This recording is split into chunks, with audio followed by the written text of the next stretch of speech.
Olá, meus amados irmãos em Cristo, a paz de Jesus e o amor de Maria. Vamos dar continuidade aos nossos estudos do Tratado da Verdadeira Devoção à Santíssima Virgem Maria, sempre clamando a presença do Espírito Santo aqui conosco e de Nossa Senhora. Em nome do Pai, do Filho e do Espírito Santo. Amém. Vinde, Espírito Santo, vinde por meio da poderosa intercessão do Imaculado Coração de Maria, vossa amadíssima esposa. Vinde, Espírito Santo, vinde por meio da poderosa intercessão do Imaculado Coração de Maria, vossa amadíssima esposa. Vinde, Espírito Santo, vinde por meio da poderosa intercessão do Imaculado Coração de Maria, vossa amadíssima esposa. Vinde, Espírito Criador, a nossa alma visitai, e enchei os corações com vossos dons celestiais. Vós sois chamado intercessor de Deus, excelso dom sem par, a fonte viva, o fogo, amor, a unção divina e salutar. Sois o doador dos 7 dons, e sois poder na mão do Pai. Por ele prometido a nós, por nós seus feitos proclamai. A nossa mente iluminai, e os corações enchei de amor, nossa fraqueza encorajai, qual força eterna e protetor. Nosso inimigo repeli, e dai-nos sempre a vossa paz. Se pela graça nos guiais, o mal deixamos para trás. Ao Pai e ao Filho Salvador, por vós possamos conhecer, que procedeis do seu amor, possamos sempre firmes crer. Amém.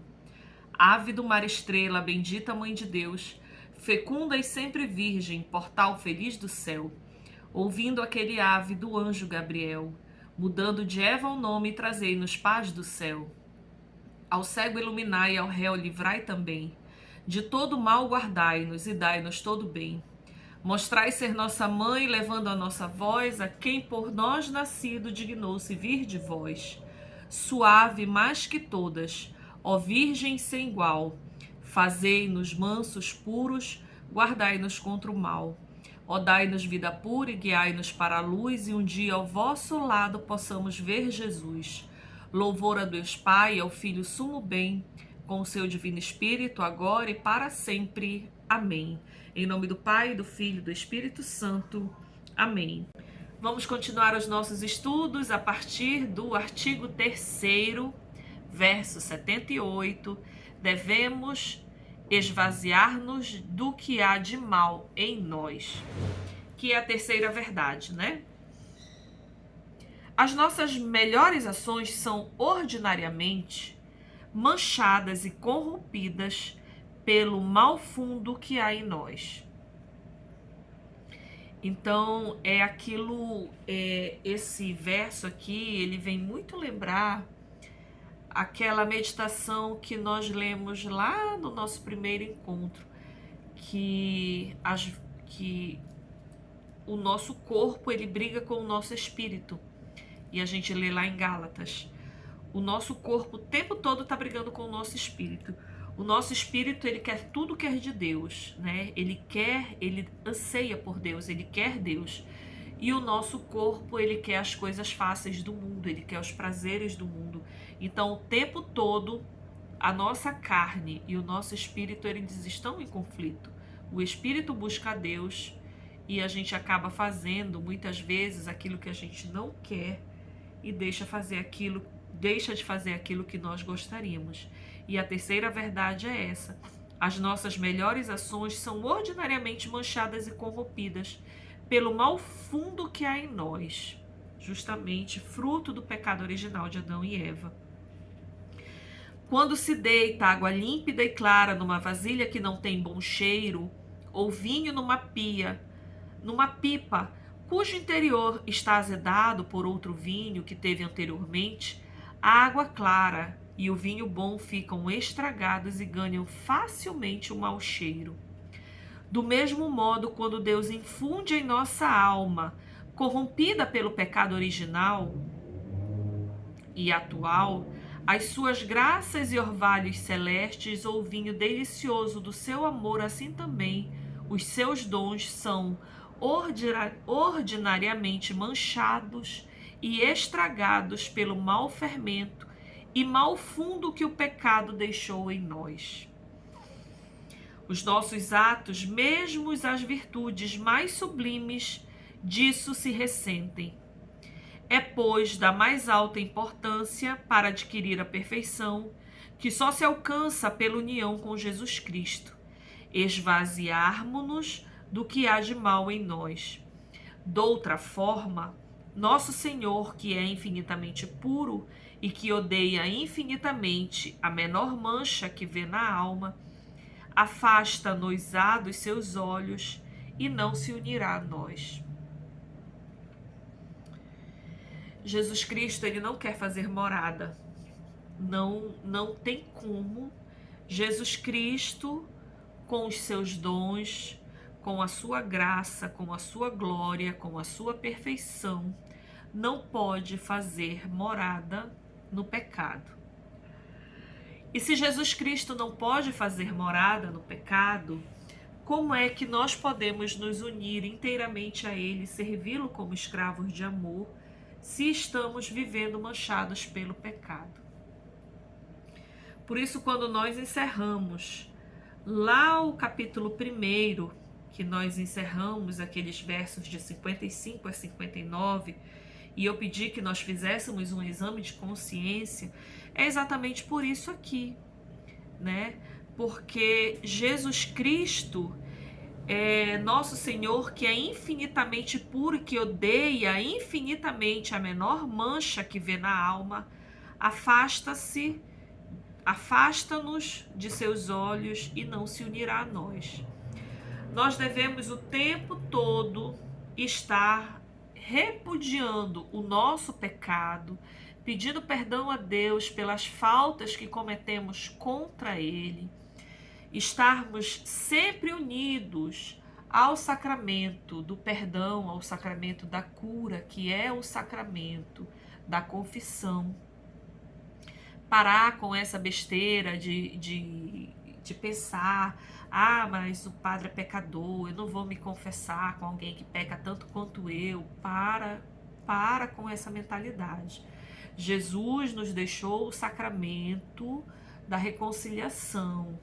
Tudo que estiver ligado na terra estará ligado no céu, e tudo que você desligar na terra será desligado no céu. Então, nós devemos pedir sempre perdão de Deus através do sacramento da confissão, tá, gente? Então, vamos ter o hábito de viver este sacramento. Enquanto consagrados, nós temos que o tempo todo estar olhando para a nossa vivência, lembrando que olhar para essa vivência é com os olhos do Evangelho, é com os olhos do que Deus nos deixou através dos 10 mandamentos da sua lei, como eu já falei aqui. Todo e qualquer pecado que venha diretamente aos 10 mandamentos da lei de Deus é um pecado gravíssimo que nos afasta da graça de Deus, e jamais deveríamos comungar o corpo e o sangue precioso de nosso Senhor Jesus Cristo se estivermos vivendo sobre qualquer mancha de qualquer pecado ligado aos 10 mandamentos, que são pecados gravíssimos, que ofendem muito a Deus. Então, o tempo todo, a gente deve estar fazendo essa meditação, tá? É o que vem falar aqui, que Jesus se afasta de nós, afasta-nos a nós dos seus olhos e não se unirá a nós. Continuando, né, essa verdade que diz que devemos esvaziar-nos do que há de mal em nós. Verso 79. Para nos despojar de nós mesmos é preciso, em primeiro lugar, conhecer bem pela luz do Espírito Santo o nosso fundo mal, fazer sempre exame de consciência. A nossa incapacidade para qualquer bem útil à salvação. A nossa fraqueza em todas as coisas. Nós somos extremamente fracos, né? E inconstantes. A gente deve reconhecer a nossa fraqueza em todas as coisas. A nossa permanente inconstância. A nossa indignidade de toda a graça.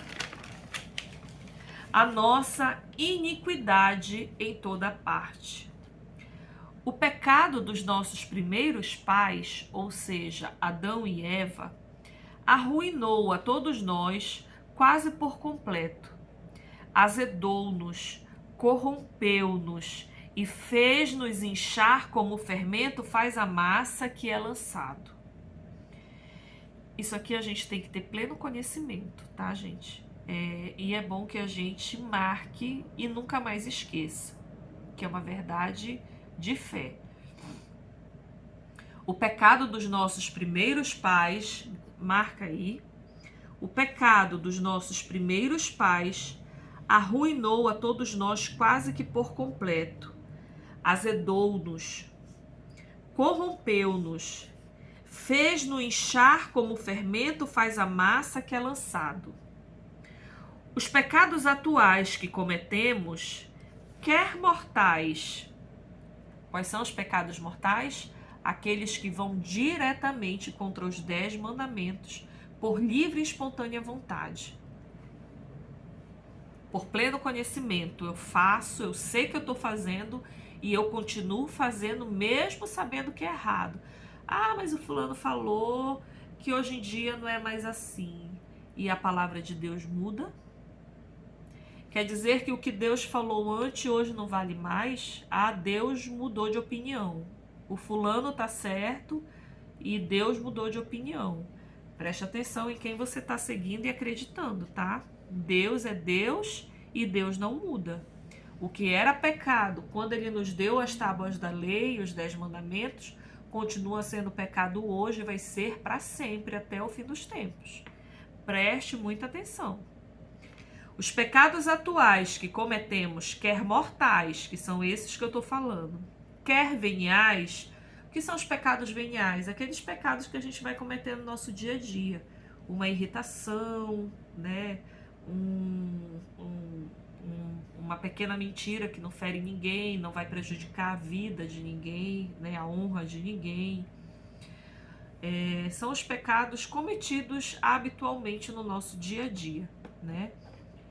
Pecados veniais. E que normalmente esses pecados, quando nós vamos à Santa Missa, no ato penitencial, por isso a gente tem que prestar muita atenção na Santa Missa. E a Santa Missa é após ali a acolhida do padre, né, a saudação inicial, que é a primeira coisa que a gente faz, o ato penitencial. E tem gente que fica voando na hora do ato penitencial. Ali a gente está naquele momento ali pedindo perdão de Deus pelos nossos pecados veniais, para a gente poder receber Jesus perfeitamente sem mancha na hora da comunhão. Então vamos prestar muita atenção na liturgia na hora do ato penitencial, que é nesse momento que a gente faz o exame de consciência e pede perdão de Deus pelos nossos pecados veniais. Continuando. Os pecados atuais que cometemos, quer mortais, quer veniais, embora tenham sido perdoados, aumentaram-nos a concupiscência, a fraqueza, a inconstância, a corrupção, deixando maus vestígios na nossa alma. O nosso corpo é tão corrupto que é chamado pelo Espírito Santo de corpo de pecado, lá em Romanos capítulo 6, ou no Salmo 50, versículo 7. O nosso corpo é tão corrupto que é chamado pelo Espírito Santo de corpo de pecado, concebido no pecado, alimentado no pecado, capaz de todo pecado e sujeito a 1000 enfermidades. Corrompem-se de dia a dia e gera somente sarna, vermes e corrupção. A nossa alma unido ao corpo tornou-se tão carnal que chega a ser chamada carne. Toda a carne tinha corrompido seu caminho. Gênesis 6:12.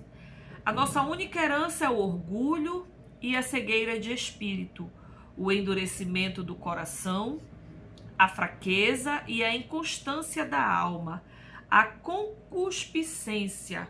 O que é a concupiscência?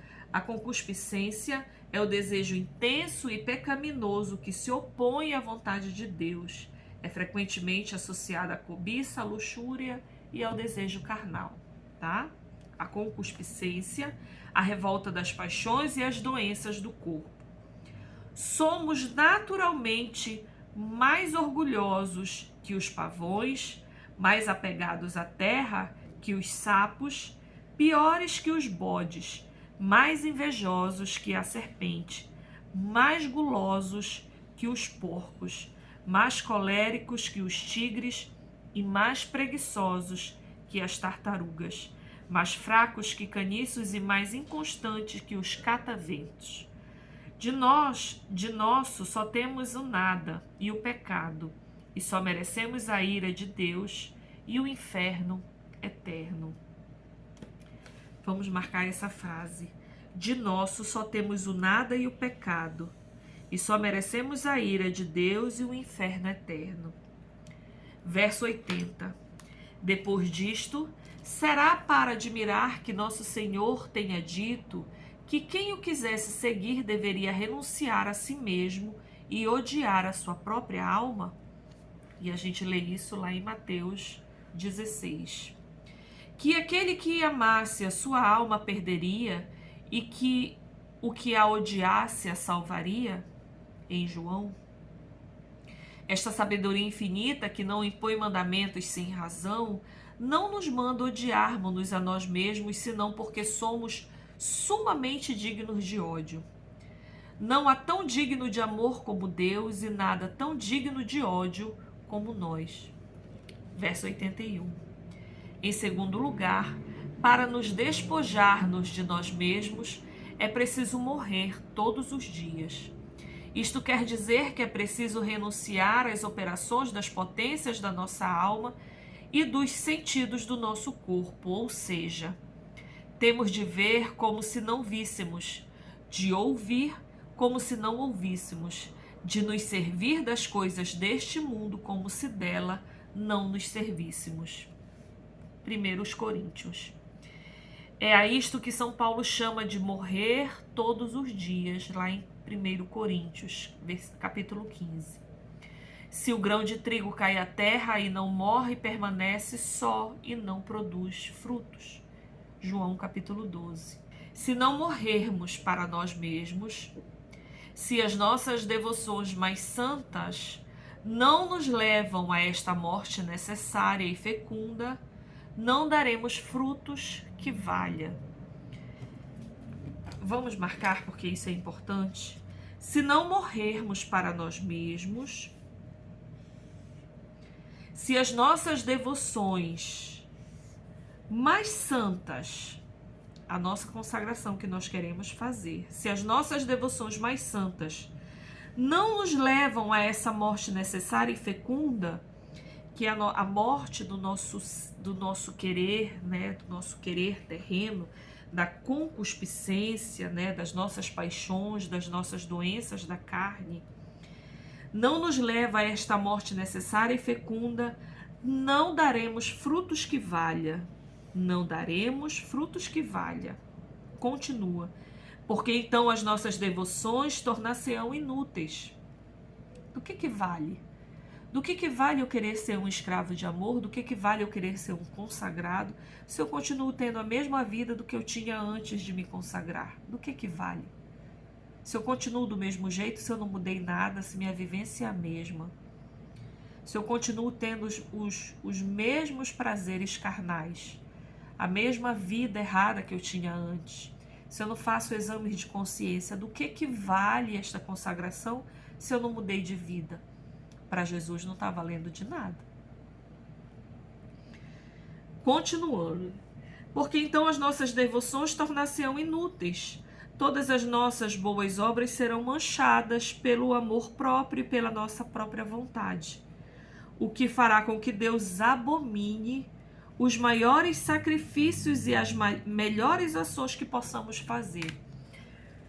Então, se você continua fazendo os mesmos erros, tendo a mesma vida errada, as mesmas paixões, continua ofendendo a Deus do seu jeito, que você sabe o que você faz de errado, só você e Jesus Cristo conhecem os mesmos erros que você vem cometendo, se você continua da mesma forma.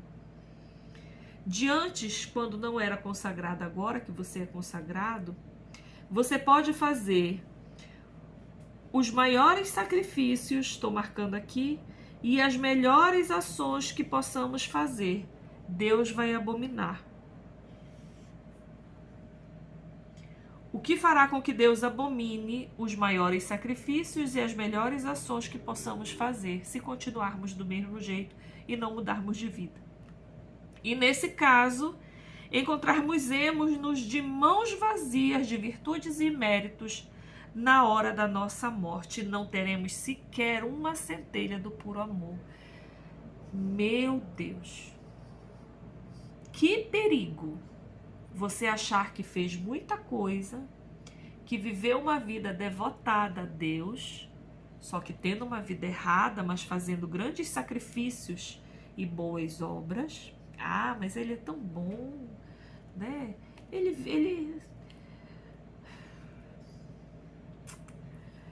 vive assim no pecado, né? Mas ele é uma boa pessoa. Ele faz boas obras, né? Ele faz grandes sacrifícios, mas vive no pecado, vive ofendendo a Deus, porque acha que o Deus que escreveu os 10 mandamentos não é o mesmo Deus de hoje, porque hoje em dia é assim, é tudo normal. O que vale é o coração. Ele tá fazendo, ele é uma boa pessoa. Ele vive no pecado, mas ele é uma boa pessoa. E olha só, fará com que Deus abomine os maiores sacrifícios e as melhores ações que possamos fazer. E nesse caso, encontraremos-nos de mãos vazias de virtudes e méritos na hora da nossa morte. Aí ferrou. Não tem mais o que fazer. É ladeira abaixo. Não vai ter mais o que fazer.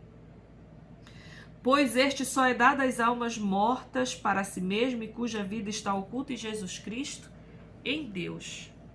O puro amor, eu vou até marcar, vou escolher outra cor aqui para marcar diferente. O puro amor só é dado às almas mortas para si mesma e cuja vida está oculta em Jesus Cristo. O puro amor, que é o amor de Deus, ele só é dado às almas mortas para si mesmo. Meu Deus, se eu tomar essa decisão de corrigir a minha vida, eu vou sofrer muito. Nossa, eu vou abrir mão de coisas muito preciosas para mim. Se eu tomar essa decisão de mudar de vida para parar de te ofender, meu Deus, vai ser tão difícil para mim, eu vou sofrer muito, porque isso vai bagunçar toda a minha vida, que dessa minha vida errada já é uma vida errada para ti, meu Deus, mas que ela está tão certinha e eu acabo sendo tão boa, fazendo coisas boas, né? Tem gente que pensa assim, mas ofende a Jesus. Então é muito melhor a gente bagunçar a nossa vida inteira agora e corrigir o que está errado aos olhos de Deus e receber esse puro amor que só é dado às almas mortas para si mesmas. Eu vou morrer para mim mesma, abrindo mão disso que eu sei que ofende a Deus. Mas a minha vida vai estar oculta em Jesus Cristo. Todo mundo vai me condenar, todo mundo vai dizer que agora eu sou beata, que agora eu sou santa, que agora eu sou fanática. Todo mundo, eu vou ser condenada neste mundo. Mas aos olhos de Deus eu vou receber o puro amor. E a minha vida vai estar oculta em Jesus Cristo.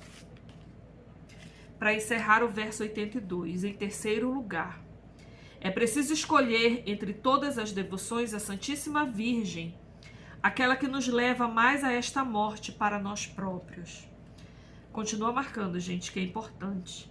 É preciso escolher dentre todas as devoções a Santíssima Virgem, aquela que nos leva mais a esta morte para nós próprios, porque é esta a melhor e mais santificante. E esta é a diferença desta consagração à Santíssima Virgem Maria que estamos nos preparando para as outras consagrações.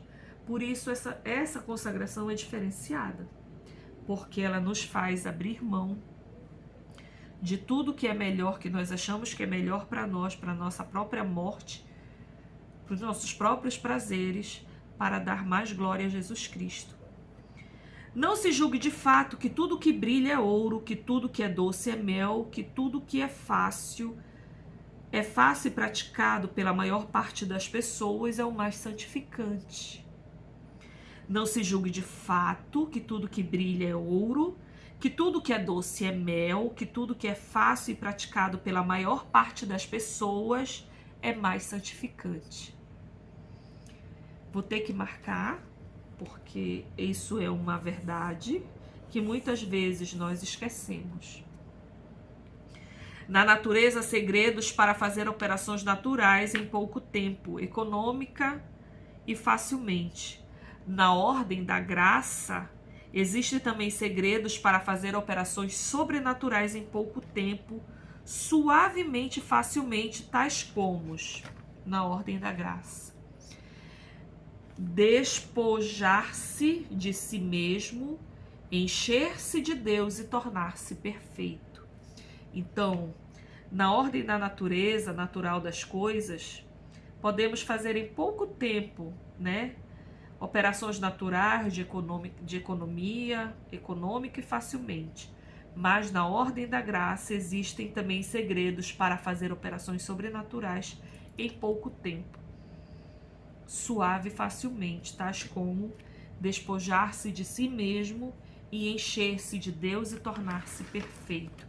Escreva no seu caderno: despojar-se de si mesmo, encher-se de Deus e tornar-se perfeito. De preferência, quando for escrever isso aqui no seu caderno, escreva grande, assim que pegue até 2 linhas. Vou escrever no meu assim que terminar. Despojar-se de si mesmo, encher-se de Deus e tornar-se perfeito. A prática que quero revelar é um desses segredos de graça, desconhecido pela maior parte dos cristãos, conhecido por poucas almas piedosas, praticado e apreciado por menos ainda. Para começar a descobrir esta prática, eis uma quarta verdade, que é uma consequência da terceira. E esta quarta verdade nós vamos estudar amanhã, que é aqui temos necessidade de um mediador junto ao mediador mesmo, que é Jesus Cristo. Nós temos necessidade de um mediador junto ao mediador mesmo, que é Jesus Cristo. E quem será esse mediador junto ao mediador mesmo, que é Jesus Cristo? A gente já sabe, né? Mas vai ficar para amanhã. E por enquanto a gente fica com essa frase aqui: despojar-se de si mesmo, encher-se de Deus e tornar-se perfeito.